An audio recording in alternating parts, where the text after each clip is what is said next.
ہڈیاں بناتے ہیں، پھر اس کے ڈفرینٹ آرگنز بنتے ہیں، پھر چوتھے مہینے پہ اس کے اندر جان بھر دی جاتی ہے. یہ سارا کچھ کس نے ڈسکرائب کیا ہے؟ اللہ کی ذات نے ڈسکرائب کیا ہے.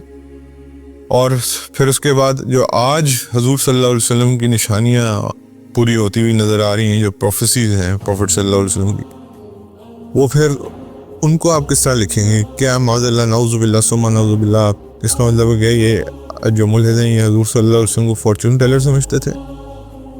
تو بیسیکلی آپ یاد رکھیے گا، یہ جو فوج تیار کی جا رہی ہے، یہ تیار کی جا رہی ہے دجال کی فالوئنگ کے لیے، اور کیونکہ اس کا سب کچھ مٹیریلزم پہ کھڑا ہے.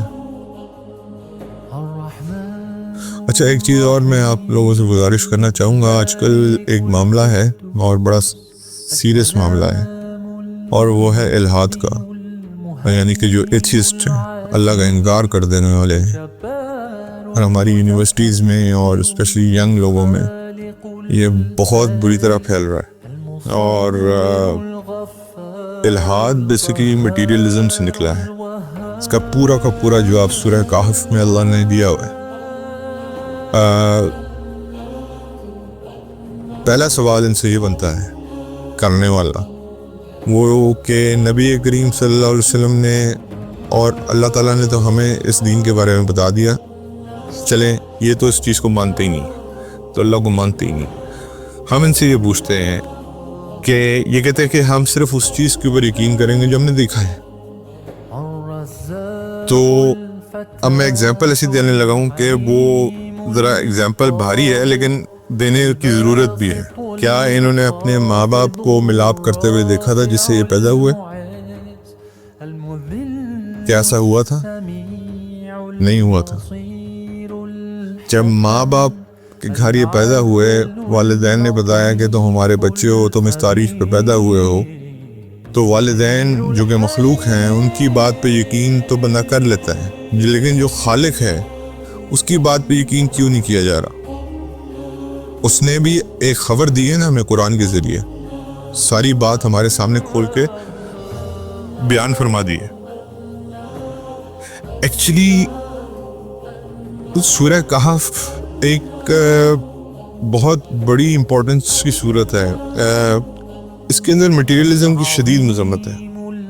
اچھا، ایتھیزم جو ہے یا جو الحاد ہے یا جو ملحد ہے وہ بیسیکلی مٹیریلزم سے بہت انسپائرڈ ہوتا ہے. سائنس ان کا خدا ہے معاذ اللہ، یہ کہتے ہیں. حالانکہ سائنس، قرآن آج سے 1400 سال یا 1450 سال پہلے نازل ہو کے مکمل ہو گیا، اس کے بعد اس میں کوئی چینج نہیں. Science is a model which keeps on changing. یہ ہم بہت دفعہ ڈسکس کر چکے ہیں اس بارے میں. نیوٹونین فزکس کا ہم نے ڈسکس کیا، 200 سال کھڑی رہی کہ دنیا اسٹیٹک ہے. پھر بعد میں E=mc² آ گیا، جس میں وہ ہے البرٹ آئنسٹائن، اور پھر ریلیٹیوٹی آ گئی. تو وہ 200 سال والا پہلا فارمولا جو ہے وہ خون میں چلا گیا، اور باقی پھر تو science keeps changing the models. تو یہ کہتے ہیں جی ہم تو کچھ تک بلیو نہیں کریں گے، ہم چیزوں کو دیکھیں گے. تو پہلا سوال میں نے کہا دیا ہے کہ کیا آپ نے ماں باپ کو اپنے ملاپ کرتے ہوئے دیکھا؟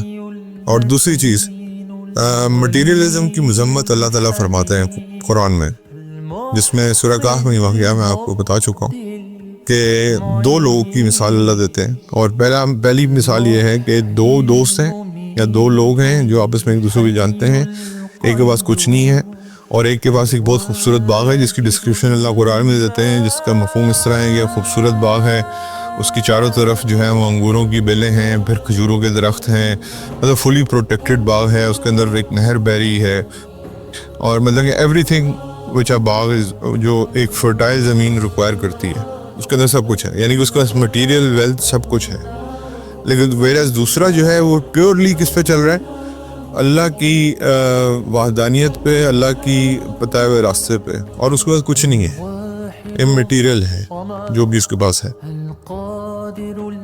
تو وہ اس کو کیا کہتا ہے کہ بھائی یہ تمہیں اللہ تعالیٰ نے جو مٹیریل دیا ہے اس پہ اللہ کا شکر ادا کرو. تو آگے سے کہتا ہے کہ میں اللہ کا شکر ادا کیوں کروں؟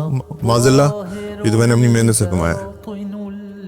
تو حالانکہ وہ جو پہلا والا ہے وہ اللہ کا شکر گزار بندہ ہے، اس کے بعد کچھ بھی نہیں ہے پھر بھی وہ شکر گزاری کر رہا ہے. تو جو پہلا والا بندہ ہے اس کے پاس نہ ہونے کے باوجود وہ اس کو تلقین کر رہا ہے، لیکن وہ آگے سے کہہ رہا ہے کہ یہ تو میں نے اپنی محنت سے کمایا ہے.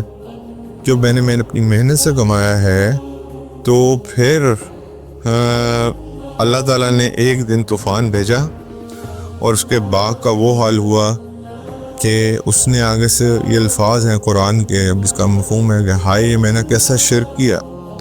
یعنی کہ اب یہاں پہ کوئی میں بار بار یہ بات کر چکا ہوں، وہ آئیڈل ورشپنگ نہیں ہو رہی، کچھ اور نہیں آ رہا، مٹیریلزم ہے. تو مٹیریلزم بھی شرک کی ایک قسم ہے. اور آج مٹیریل ویلتھ کی وجہ سے ہمارے نوجوان جو ہیں وہ گمراہ ہو رہے ہیں. اور بیسکلی یہ ایک پلان ہے جو بچھایا جا رہا ہے، and that is for the coming of the entity Christ دجال. اور اس کا سارا جو سسٹم ہے وہ کھڑا ہی مٹیریلزم کے اوپر ہے، کیونکہ ان کے مطابق تو ہم دیکھ کے بلیو کریں گے چیزوں کو.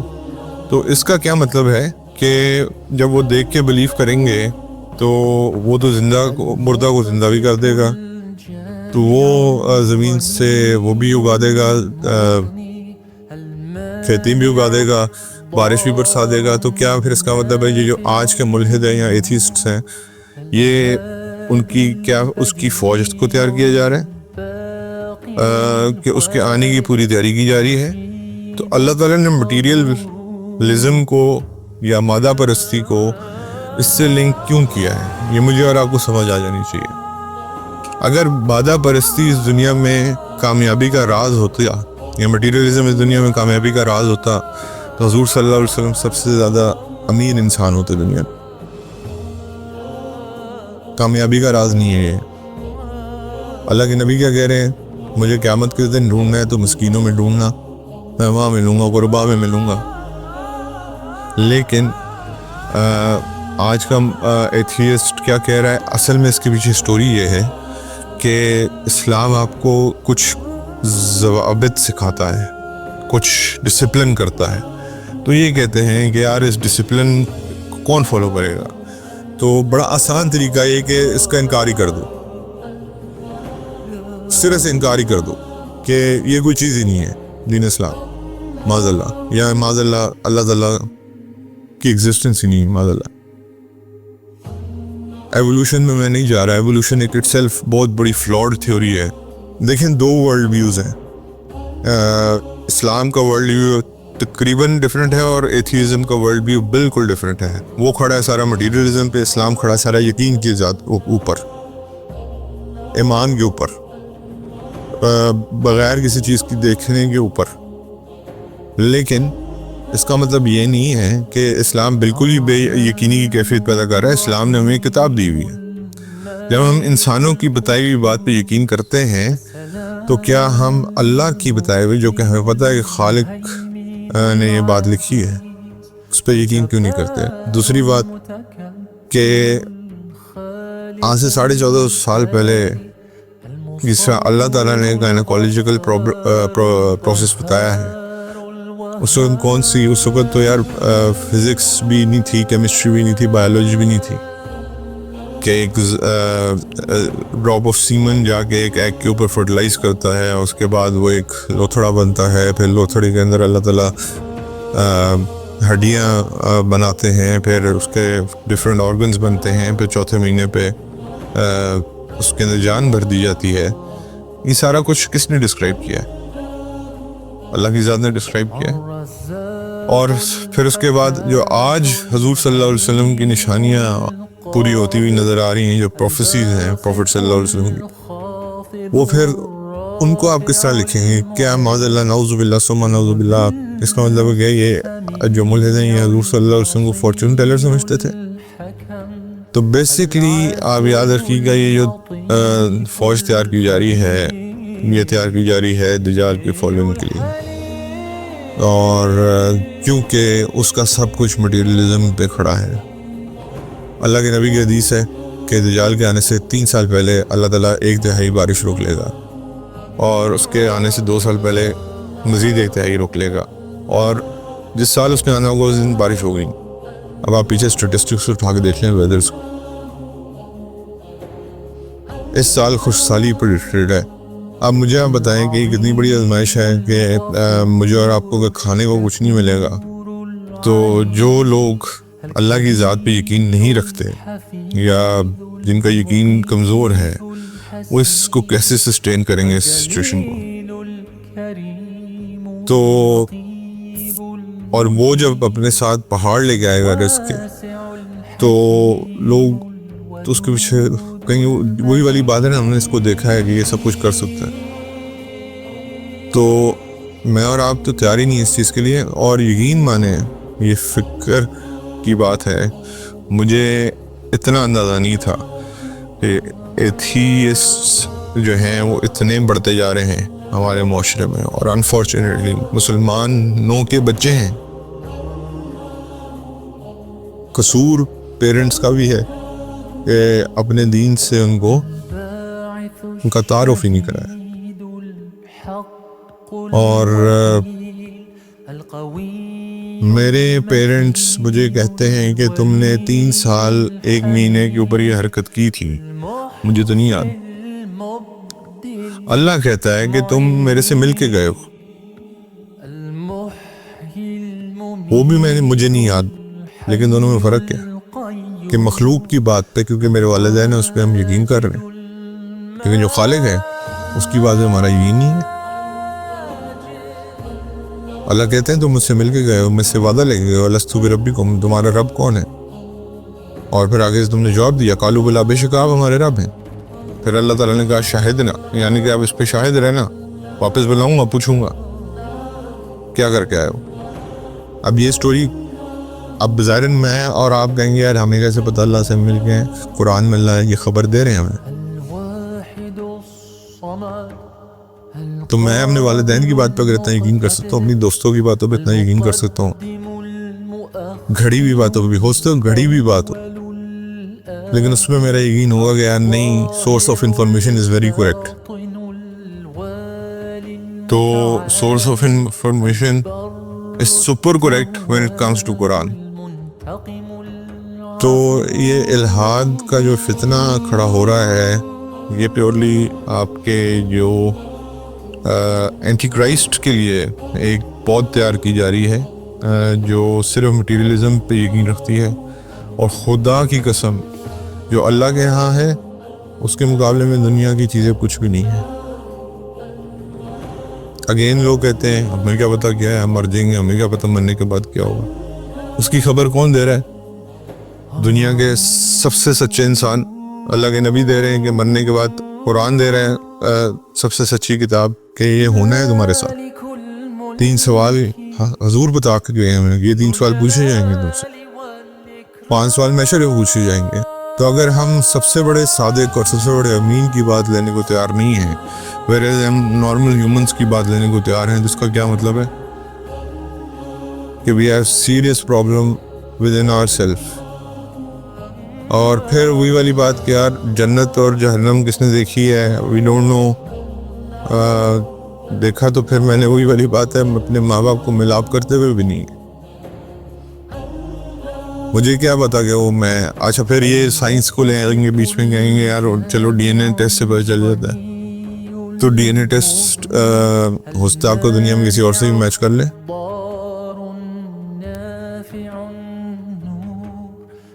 Again it science. وہ ڈی این اے ٹیسٹ کی کتنی اوتھینٹسٹی ہے وہ مجھے اور آپ کو پھر نہیں پتا.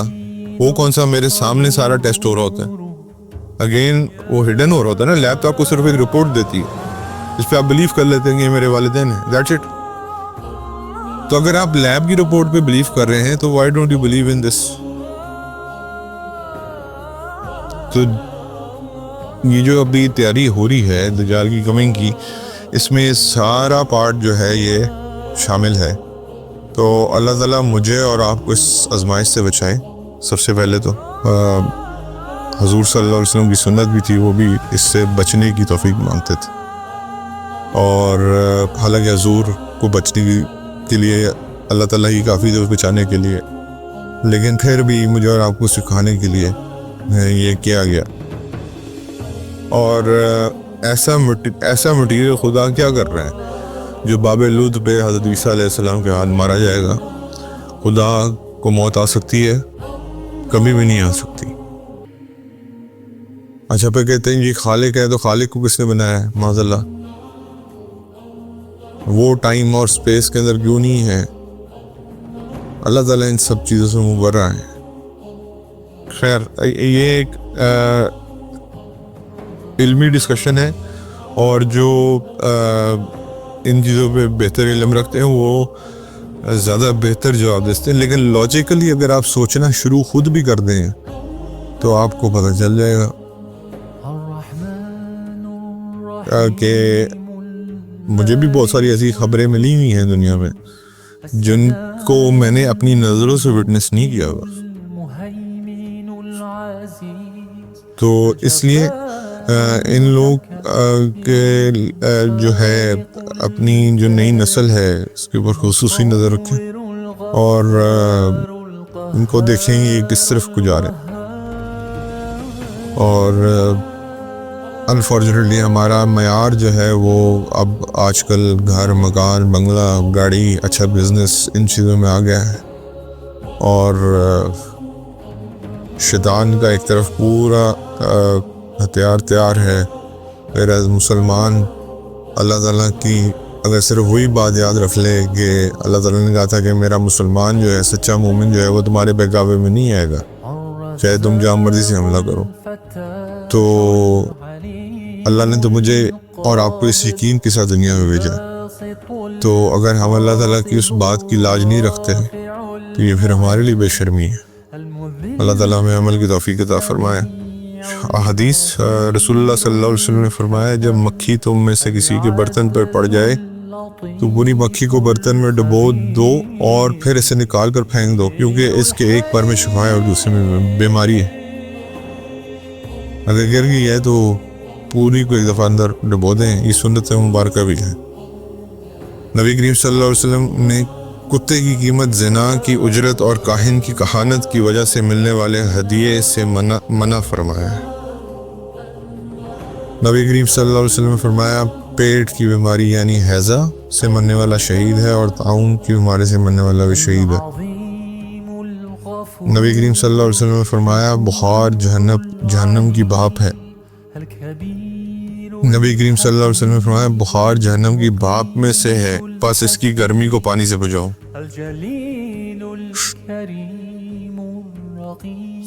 اور آگے اس کے بارے میں لکھا گیا ہے کہ نافع نے بیان کیا ہے کہ عبداللہ بن عمر رضی اللہ تعالیٰ عنہ کو جب بخار آتا تو یوں دعا کرتے اللہ ہم سے اس عذاب کو دور کر دے.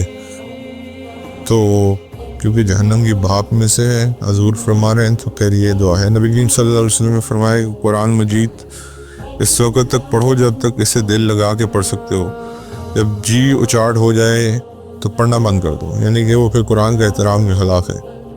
پہلے تمہارا دل ہی نہیں کرتا اللہ معاف فرمائے پڑھنے کا جو ہمارے حالات ہو چکے ہیں. رسول اللہ صلی اللہ علیہ وسلم نے فرمایا اے ابو موسیٰ، آپ کو داؤد علیہ السلام جیسی بہترین آواز عطا کی گئی ہے.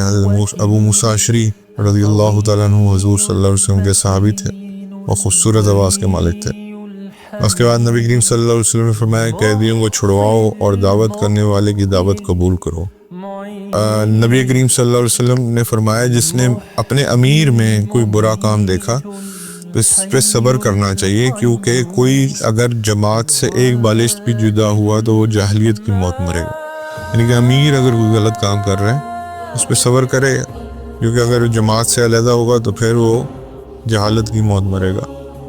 نبی کریم صلی اللہ علیہ وسلم نے فرمایا دو کلمے ایسے ہیں اللہ تبارک و تعالیٰ کو بہت ہی پسند ہے، زبان پہ ہلکے ہیں اور قیامت کے دن اعمال کی طرح بہت وزن والے ہیں. وہ کلمے ہیں سبحان اللہ و بحمدہ سبحان اللہ العظیم.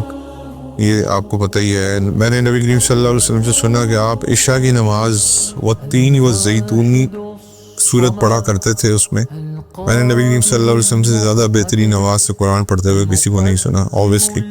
اور رسول اللہ صلی اللہ علیہ وسلم نے فرمایا اللہ تعالیٰ فرماتا ہے کہ میں نے اپنے بندے کے گمان کے ساتھ ہوں جو میرے متعلق وہ رکھتا ہے، یعنی کہ اچھا رکھتا ہے تو اچھا کام ہوگا، برا رکھتا ہے تو برا کام ہوگا. رسول اللہ صلی اللہ علیہ وسلم نے فرمایا حافظ قرآن کی مثال اس رسی سے بندھے ہوئے اونٹ کی مالک جیسی ہے، اور وہ اس کی نگرانی رکھے گا تو وہ اسے روک سکے گا، ورنہ وہ رسی تڑوا کر بھاگ جائے گا۔ یعنی کہ قرآن کی حفاظت کرتا رہے گا تو جو حافظ ہے وہ تو، ورنہ پھر قرآن بھی ایسی نکل جاتا ہے سینوں سے۔ رسول اللہ صلی اللہ علیہ وسلم نے فرمایا جس نے سورہ البقرہ کی آخری 2 آیاتیں رات میں پڑھ لی وہ اس کو ہر آفت سے بچانے کے لیے کافی ہے۔ اللہ کے نبی صلی اللہ علیہ وسلم نے غزوہ خیبر کے موقع پر عورتوں سے متع کی ممانعت کی تھی اور پالتو گدھوں کی کھانے کی بھی، یہ آپ کو یاد ہوگا، ہم نے سیرت میں بھی پڑھا تھا۔ اور نبی کریم صلی اللہ علیہ وسلم نے فرمایا احد پہاڑ ہم سے محبت رکھتا ہے اور ہم اس سے محبت رکھتے ہیں۔ مجھے رسول اللہ صلی اللہ علیہ وسلم کے صحابی ابو طلحہ رضی اللہ تعالیٰ عنہ نے خبر دی، وہ نبی کریم صلی اللہ علیہ وسلم کے ساتھ بدر کی لڑائی میں شریک تھے، کہ فرشتے اس گھر میں نہیں آتے جہاں تصویر یا کتا ہو، ان سے مراد جاندار کی تصویر ہے۔